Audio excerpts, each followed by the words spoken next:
जय श्री कृष्णा, राधे राधे। आप सभी को हरितालिका तीज की हार्दिक शुभकामनाएं। अगर आप हरितालिका तीज का व्रत रख रही हैं या पहली बार रख रही हैं तो आपको उसके नियमों को जानना बहुत जरूरी है, क्योंकि बाकी सभी व्रतों की तरह हरितालिका तीज के भी कुछ नियम होते हैं जिनका पालन करना बहुत जरूरी होता है। तो आज इस वीडियो में मैं आपको हरितालिका तीज के व्रत के नियम बताऊंगी। तो चलिए वीडियो को स्टार्ट करते हैं। हरितालिका तीज पति की लंबी आयु के लिए रखा जाने वाला तीज व्रत है। इस साल 18 सितंबर को हरितालिका तीज का व्रत रखा जाएगा। वैसे तो तृतीया तारीख 17 सितंबर से शुरू हो रही है, लेकिन व्रत उदया तिथि में 18 सितंबर को रखा जाएगा। इस व्रत में मिट्टी के गौरी गणेश और शिवजी बनाकर उनकी पूजा की जाती है और फिर अगले दिन उनको विसर्जित किया जाता है। इस व्रत में शिवजी के लिए रात भर जागरण किया जाता है। इससे पहले प्रदोष काल में ही पूजा करने और कथा सुनने का विधान है। इस व्रत को रखने से पहले इसके नियम अच्छे से जान लेना बहुत जरूरी है। इस दिन महिलाओं को 16 श्रृंगार करना जरूरी है। मेहंदी, चूड़ी, सिंदूर सभी अच्छे से लगाकर महिलाओं को तैयार होना चाहिए। इस दिन काले या सफेद रंग के कपड़े नहीं पहनने चाहिए। इस व्रत में 24 घंटे न तो कुछ खाया जाता है और न ही कुछ पिया जाता है। इसीलिए निर्जला व्रत रखकर अगले दिन चतुर्थी पर व्रत खोला जाता है। इस व्रत का पूर्ण फल पाना है तो कथा सुने और यथासंभव दान करें।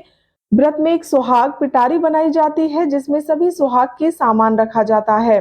अगर मासिक धर्म से है तो इस व्रत में कथा सुने लेकिन व्रत न छोड़ें। इस दिन किसी पर गुस्सा न करें। क्रोध, लालच, अहंकार पर काबू पाएं।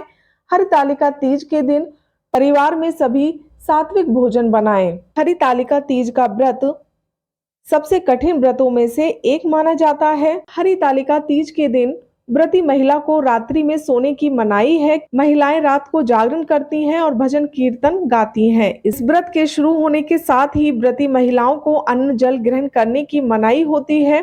वो अगले दिन सुबह पूजा करने के बाद ही जल के साथ व्रत खोलती हैं। हरितालिका तीज व्रत से जुड़ी मान्यता है कि इस बार इस व्रत को शुरू करने वाली महिला को जीवन भर इस व्रत का पालन करना होता है। हरितालिका तीज व्रत कथा सुनने के बाद ही व्रत पूर्ण माना जाता है। इस दिन हर व्रती महिला को कथा अवश्य पढ़ना या सुनना चाहिए। मान्यता है कि तीज व्रत में महिला जिस भी तरह का भोजन ग्रहण करके व्रत तोड़ लेती है, उसका अगला जन्म अन्न की प्रकृति के आधार पर उस योनि में होता है। इसीलिए अगर आप व्रत को रख रही हैं तो उसे बीच में अन्न इस तरह की चीज खाकर ना तोड़ें।